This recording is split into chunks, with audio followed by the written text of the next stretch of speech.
irlandés acá en Argentina. Y quiero darle la palabra a Sara McGuire, cónsul de la embajada, que quiere darnos unas palabras.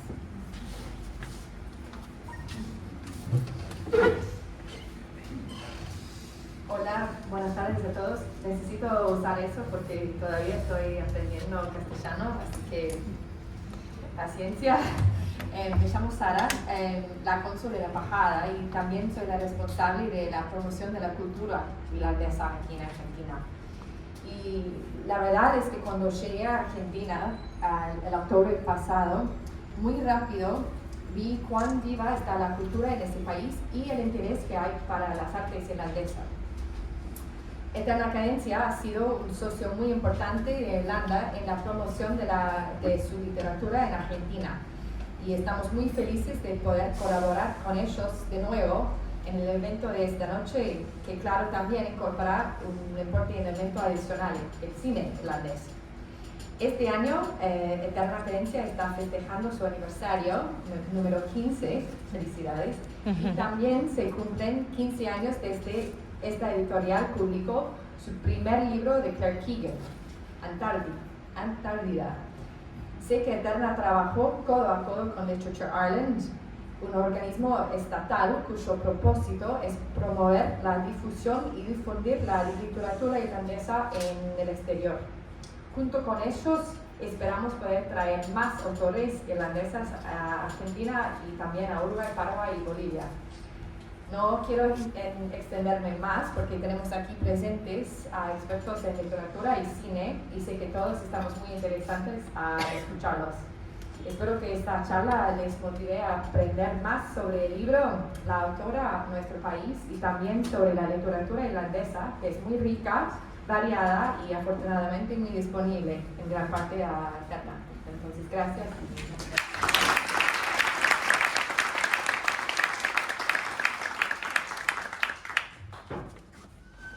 Gracias, Sara. Bueno, los invito a apagar los celulares o bajar el volumen para no interrumpir la conversación. Y bueno, simplemente presento muy brevemente a tres personas muy queridas y que saben mucho de lo que vamos a hablar hoy. Diego Brodersen, a mi izquierda, crítico de cine y programador de la Sala Lugones del San Martín. Inés Garland, escritora, traductora, especialista en la obra de Keegan, ¿por qué no? Y Jorge Fondellider, poeta, traductor y traductor de toda la obra de Keegan que hemos publicado en Eterna Cadencia Editora. Así que los dejo con ellos. Gracias.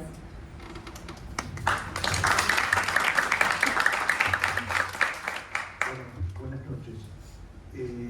Gracias por la presencia y ¿nos escuchan o quieren que me pongan de pie? No. Eso sería mucho, pero el volumen de no sé quién maneja el volumen del... Bueno, hablo más fuerte en todo caso. Voy a empezar con una anécdota que en principio no tiene en apariencia mucho que ver con el tema de esta noche, pero yo creo que sí. No sé si ustedes vieron las dos versiones que hay del Gran Gatsby, de la película sobre la adaptación de la novela de Scott Fitzgerald.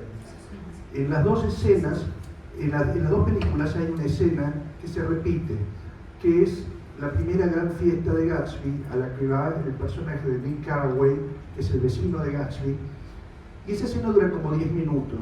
Hay varias orquestas tocando Charleston y Foxtrot, hay mozos que pasan, hay gente bailando, hay de todo tipo de cuestiones, y la acción se demora siempre en eso.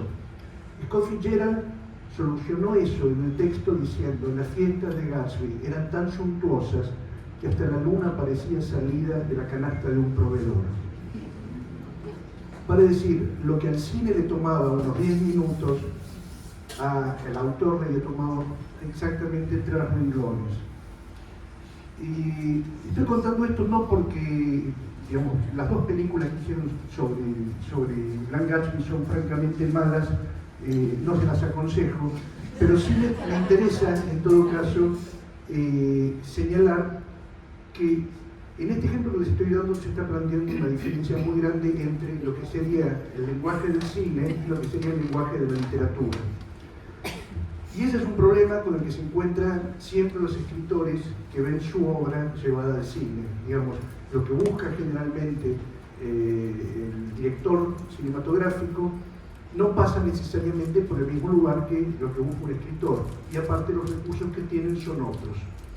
Si me permiten dar un ejemplo, en el caso de Tres Luces, y tomo el libro este con mucho cuidado porque Inés le puso marquitas y yo le prometí que se las iba a perder.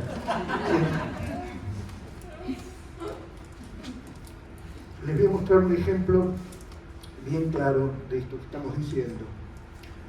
Claire Keegan escribe: el sol, ahora inclinado, nos devuelve una versión ondulada de nuestro reflejo. Por un momento siento miedo. Espero hasta verme no como era cuando llegué, con el aspecto de una niña gitana, sino como estoy ahora, limpia, con ropa diferente, con la mujer detrás de mí.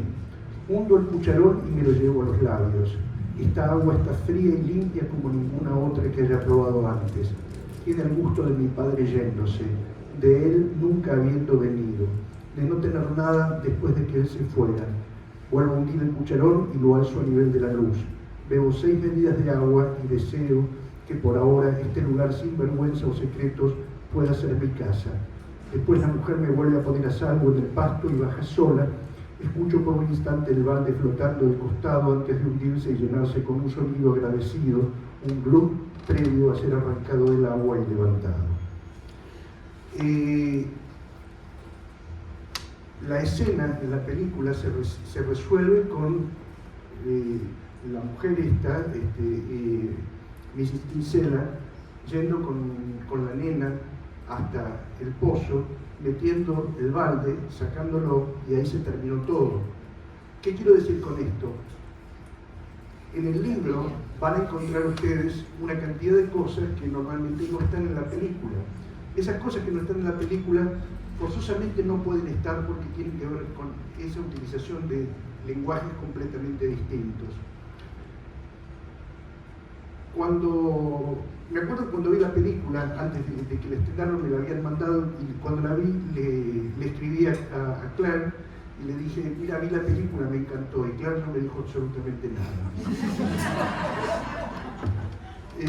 A principios de año estuve en Dublín, estuvimos juntos en una mesa, y aparte aprovechamos para durante 3 días estar charlando, vernos, etc. Y finalmente le pregunté, le dije: Claire, no me dijiste nada de la película. Y me dice: yo no tengo nada que ver con la película. Yo escribo libros y yo tengo que ver con lo que mi libro dice en relación a lo que yo escribí. Lo que hicieron con la película es otra cosa, con que me paguen es suficiente. Estuvimos juntos en una mesa redonda. La película concursaba la noche siguiente por el Oscar a la mejor película extranjera. Eran todos irlandeses, estábamos en una librería como esta, y todo el mundo le preguntaba por la película, y Claire estaba terriblemente incómoda, y en un determinado momento optó por no contestar nada que tuviera que ver con la película, a tal punto que, por ejemplo, alguien hacía una pregunta desde el público y ella decía: el próximo. Digamos, su caso es un caso extremo, en el sentido de que realmente ella no colabora directamente con los directores cinematográficos. Digo los directores porque en este momento se están filmando otras 2 películas, una sobre un cuento de Claire, la otra sobre la última novela hasta ahora, muy ambiciosos, proyectos hollywoodenses con actores de primer orden, etcétera, etcétera. Ya les puedo adelantar que para cosas pequeñas como esas el personaje lo va a hacer el personaje de Furlong, de Will Furlong, lo hace el de Peaky Blinders. Sí, Cillian Murphy. Bien, lo que quiero decir entonces es que por ese lado la cosa directamente no le interesaba. Habría que ver entonces también qué era lo que no le interesaba o qué era lo que le interesaba al director cinematográfico. Dato muy importante, y es un dato presente en todos los libros de Claire Keegan. A ustedes no les parecerá, pero ella siempre se maneja muy claramente con los términos temporales y los da fundamentalmente a partir de datos políticos de la realidad. En este caso, en el libro se está hablando de que todas las noches en el noticiero ven lo que está pasando con la huelga de hambre que hay en Irlanda del Norte. En un determinado momento, y cuando Thatcher sube al poder lo que hace es quitarle a los prisioneros republicanos de Irlanda del Norte el estatus de presos políticos y los transforma en criminales comunes. Entonces ellos toman una serie de medidas.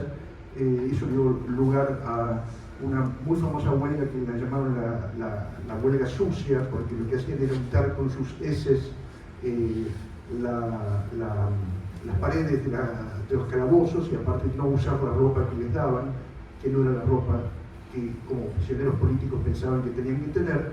Y eso va a culminar con 2 huelgas de hambre. La más importante fue la de 1981, que es en la cual 10 personas llegan hasta las últimas consecuencias. Y entre paréntesis, ya que estamos medio del cine, recomiendo una película de Jim Sheridan absolutamente extraordinaria que se llama en inglés Some Mother's Son. Acá la tradujeron como Madres en Lucha. Es una con Helen Mirren y Fiona Flanagan, que trata justamente de ese momento, y es una película absolutamente maravillosa y política, pero política a un punto que a uno le hiela la sangre. Ese dato no está ausente en la película, o sea, la película podría haber pasado en cualquier momento y nadie sabe nada de eso. Otros datos: la película está hablada en irlandés, en gaélico, salvo el personaje del padre, que el personaje del padre habla en inglés, un inglés muy cerrado, pero un inglés al fin, lo cual nos estaría agregando algún dato que en principio a Claire no le gustó nada. Cuando yo le pregunté qué fue lo que te desagradó de la película, y me dice: lo que más me desagradó es justamente la forma en la que está planteado el padre. En la película el padre tiene, por ejemplo, una presunta amante, y en el libro eso no aparece de ninguna manera. Luego hay muchos otros detalles de esta naturaleza, por la cual muchas cosas que pasan en la película no pasan en el libro y viceversa.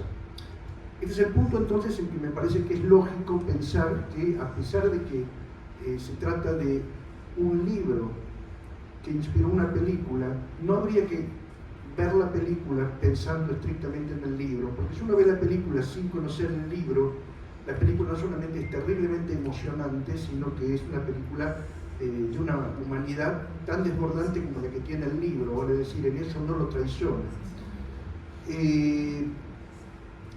Nuevamente, los autores siempre encuentran cosas que faltan en sus libros, y muchas veces las cosas que aparecen en los libros son imposibles de transferir al cine.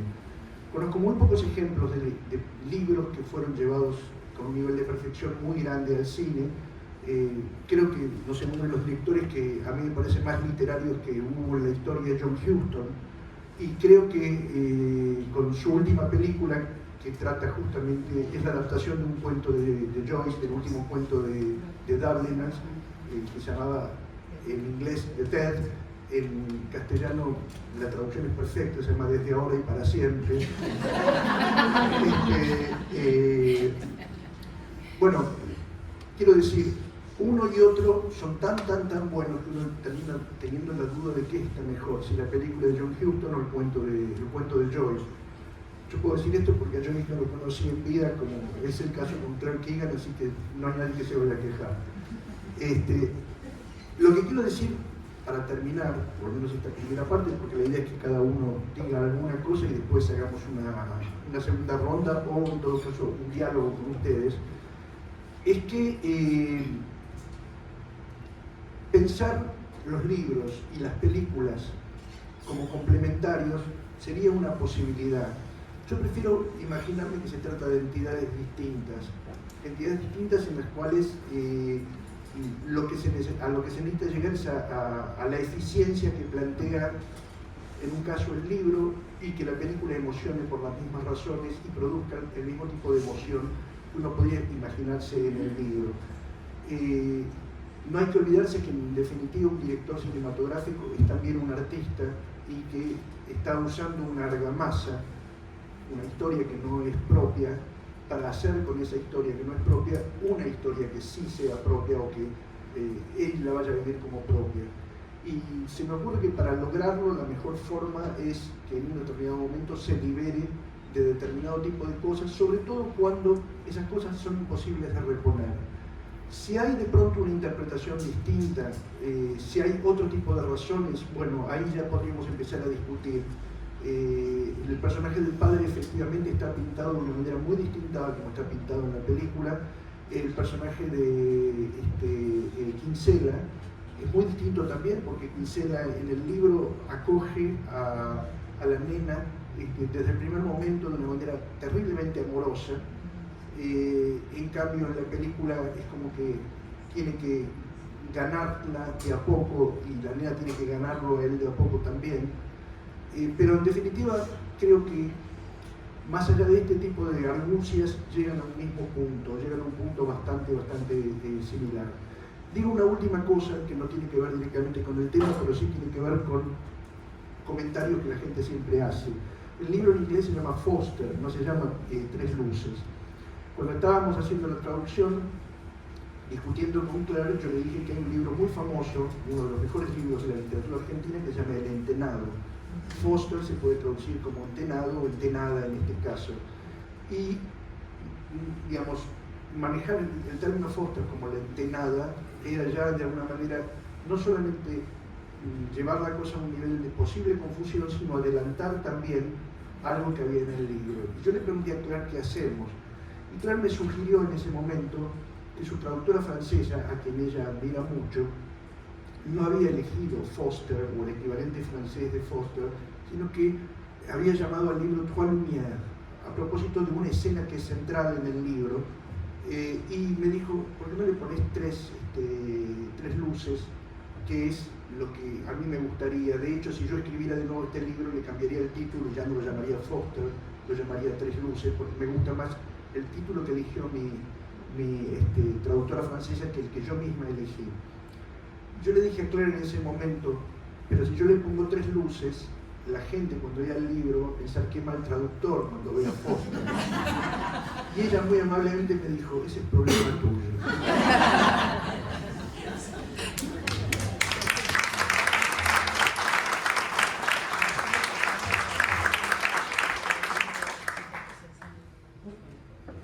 Sí, es problema tuyo. Y después te dijeron qué mal traductora Sí. con el tema del título. Lo que voy a agarrar por ahí, porque a mí lo que me llamó la atención fue un comentario que decía cuando no es una escena importante en el libro, y para mí es una escena absolutamente central, es como si captara la esencia de lo que pasa en el libro. Ellos son tres luces. Encima, en el libro, y creo que en la película eso no me acuerdo porque no le presté atención a este detalle, en el libro hay una luz que se apaga y se prende y finalmente se prende. En la película creo que están las tres luces todo el tiempo. Y eso es una diferencia, porque la luz no están también se apaga y se prende. Muy bien, ahí ven, eso no me acordaba yo y decía, están siempre las tres, o sea, porque es importantísimo eso. Y a mí me encanta cuando hay una imagen así que capta tan totalmente algo que va mucho más allá de ese momento puntual. Y ese es el momento, o sea que la traductora francesa se pasó. Estuvo muy bien. Y vos no viste las tres luces porque en ese momento estabas comiendo pochoclo. Mentira. Sí, y bueno, y entiendo lo que le pasó a Claire, porque además me parece que en el sentido de sentirse que distinta o que ella hizo algo distinto, porque creo que es cierto. Allá atrás habíamos arreglado que yo me iba a pelear con él y Jorge iba a ser el diplomático que no se peleaba, y entró de punta, así que nos miramos como ya se peleó como de algún modo, pero me parece que está bien, vos te la rebancás que te peleemos y te digamos cosas. Yo me la banco y además empezó peleando, pero llegamos a la misma. Claro, llegamos al final a la misma, así que es un poco lo que le diría también a Claire, que hay algo que sale que en literatura para mí es fundamental, que es la verdad emocional de algo que aparece en un libro o en un cuento o en un poema. Hay algo en este libro que es la verdad emocional de este libro que se repite, o sea que aparece también en la película.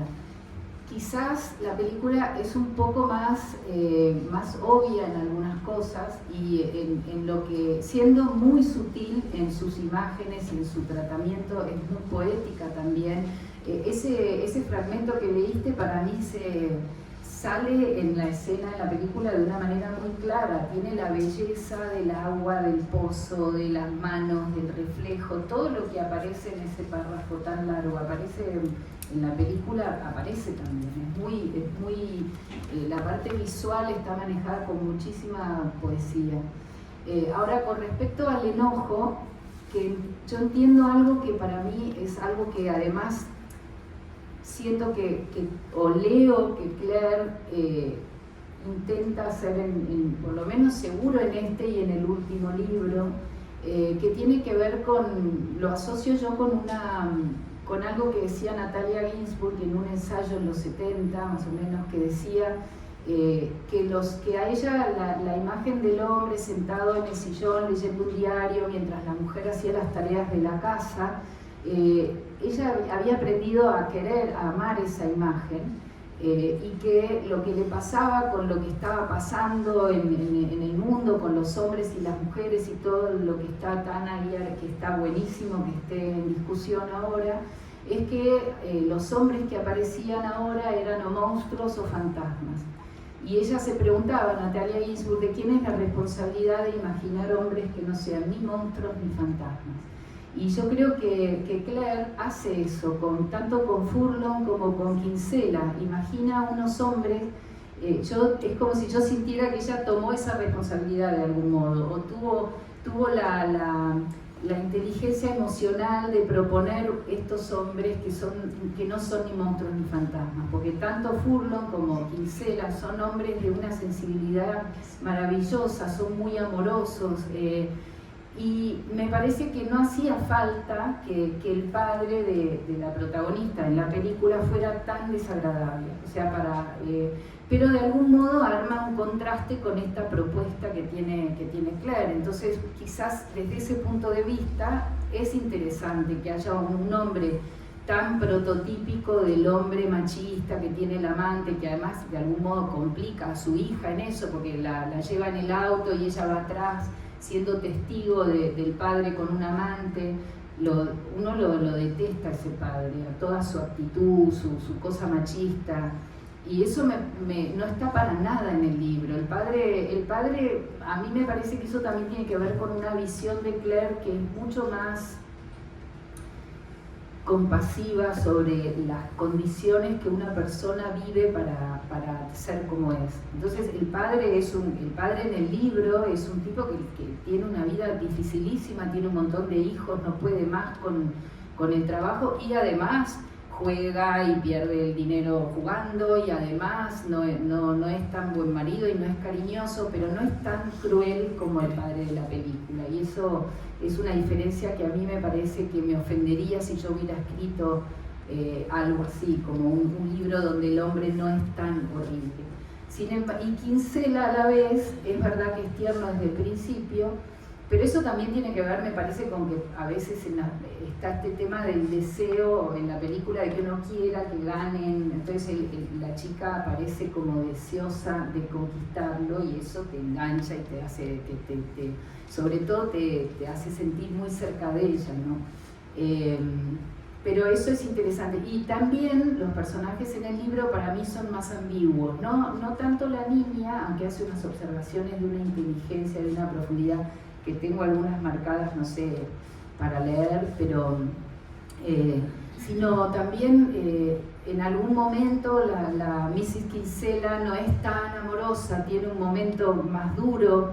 Esa ambigüedad para mí es, el otro día Liliana Hecker en una mesa acá lo mencionó como una de las características de la literatura, la ambigüedad, eso de no poder, realmente no hay buenos y malos, no hay, somos todos humanos y tenemos partes que son horribles y otras que son luminosas, y eso quizás en la niña no, porque eso también me parece que es un punto, que la niña lo que quiere es sentir amor y sentirse cuidada, y aparece eso tanto en la película como en el libro. La niña, la actriz es increíble, y la forma en que la filma y cómo la ve, que eso vas a seguramente decir más vos, pero hace que estés casi que seas entre que la querés cuidar y también sos un poco ella en la película, ¿no?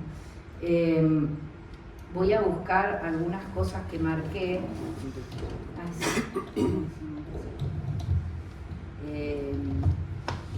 Hay algo que nos podemos, me parece que yo no sé si era que porque había leído el libro ya me lo imaginé, pero que la niña tiene en el libro un miedo muy grande de que las cosas cambien, de que se enojen con ella, de que todo se arruine, de ella arruinar todo. Eso aparece mucho en la escena cuando ella se hace pis en la cama, pero después medio que se diluye, y en el libro de Claire está todo el tiempo, cuando Kinsella se enoja y de algún modo y le dice: tu padre nunca se molestó en enseñarte que fueras a lavarte las manos y la cara antes de salir.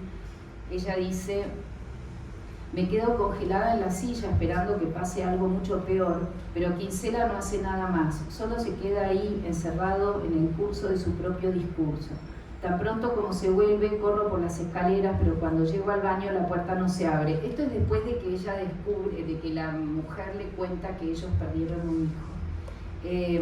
Y acá hay algo que a mí es imposible de poner en cine, que la mujer sale del baño llorando, eso está en la película, pero en la novela dice: y se ve que ha estado llorando pero no está avergonzada. Y eso no se puede poner de ningún modo en cine, y habla de la madre, seguramente de la madre de la niña, o sea, te habla en esa sola frase, te dice un mundo entero. Primero te habla te dice que ella está esperando una violencia que no aparece, te está diciendo que en su casa sí hay ataques de violencia, y después te dice que la mujer llora sin vergüenza, no parece avergonzada de haber estado llorando. A mí me parece una observación tan preciosa y tan de entender lo que es una diferencia enorme en un ser humano, ¿no? Esa madre se le murió un hijo, está llorando y no está avergonzada. La mamá de la niña seguramente llore con vergüenza. Después, bueno, esto también es algo que quería leer porque para mí también está en la película, que dice, cuando van al pueblo y a la ciudad pequeña y se reparten, él le da plata y entonces ella compra, y dice: a él le doy el chocais y a ella el flake, y me recuesto en el asiento de atrás a comer caramelos de goma, con cuidado de no atragantarme cuando en la ruta pasamos sobre algún pozo. Escucho el ruido de las monedas en mi bolsillo, el viento que pasa a toda velocidad y lo que hablan, fragmentos de noticias que comparten entre sí en el asiento de adelante. Es una escena tan de ir en el auto con los adultos manejando, y está en la película, y me parece que también está captada con mucha exactitud desde la imagen. Después, si hablo media hora, 45 minutos o algo así, me dicen: va. Se nota, sí, que te lo importa. Sí, se va a notar porque no tiene, siempre hay como una especie de sabanita o algo ahí adelante para que la gente no vea que los compañeros de mesa te patean. Y acá en Interna Cadencia te dejan en evidencia. Bueno, y hay una gran luna que brilla sobre el patio marcando el rumbo hasta el sendero y luego a lo largo del camino. Kinsella me lleva de la mano. Apenas me la agarra, me doy cuenta de que mi padre jamás me agarró de la mano, y una parte de mí quiere que Kinsella me deje ir para no sentir eso. Es una sensación difícil, pero a medida que caminamos me voy tranquilizando, dejando que las diferencias que hay entre mi vida en casa y la que tengo aquí coexistan. Da pasos cortos, de modo que podemos caminar al mismo ritmo. Pienso en la mujer de la casa, en su manera de caminar y de hablar, y concluyo que hay enormes diferencias entre la gente. Para mí esa frase del miedo es, no sé, esos hallazgos de Claire que son increíbles, ¿no? Y esto es muy raro y tampoco está en la película, que ellos van en la película me parece que están sentados mirando las luces y no caminan por la playa. Me imagino que es un tema de presupuesto, pero no sé por qué no conozco al director, pero seguro que filmar gente caminando por la playa es mucho más caro que sentada de espalda. Dice, ilumina la costa para encontrar nuestras huellas, Kinsella, ¿no? Para desandarlas, o sea, fueron hasta una punta, van medio conversando, habla de la noche, eso sí está muy bien en la película, la noche, la luna, y después dice algo muy extraño, dice: Ilumina la costa para encontrar nuestras huellas, para desandarlas, pero las únicas huellas que descubre son las mías. Debiste haberme cargado hasta aquí, dice. Me río de solo pensar en cargarlo, de lo imposible que es. Luego me doy cuenta de que era una broma y la entiendo. Y acá aparece todo lo de las luces, ¿no? Pero esto y en otra parte también dice algo como que cuando va con Mrs. Kinsella de la mano, siente por un momento que ella está sosteniéndola, que ella es el sostén de Mrs. Kinsella.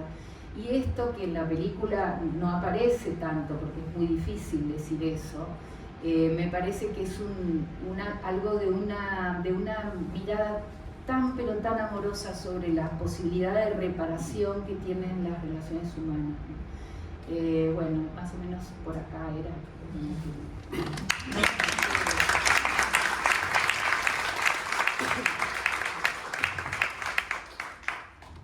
Bueno, llegó la hora del cine. No, básicamente